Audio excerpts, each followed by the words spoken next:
Namaste, everyone. I'm your cPanel guide from the YouStable team.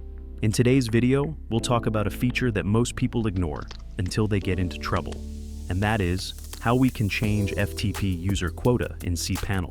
Imagine this. You have made a website and you gave your friend Rajesh access to your website's FTP so he could help you with some design updates.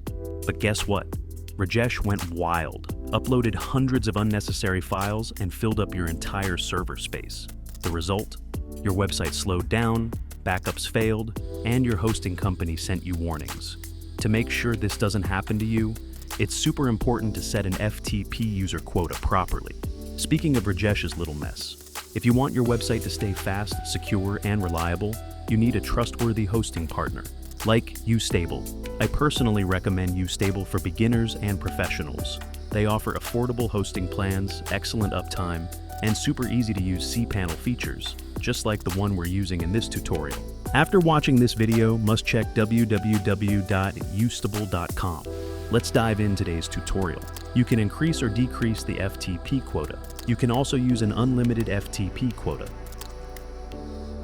Log into your cPanel account and you will be on this page. Go to the Files section and click the FTP accounts. Now, scroll down to the FTP accounts section. Here locate the FTP account whose quota you wish to change. Then click the Change Quota. You can enter the size and numerics in this input box if this option box is selected.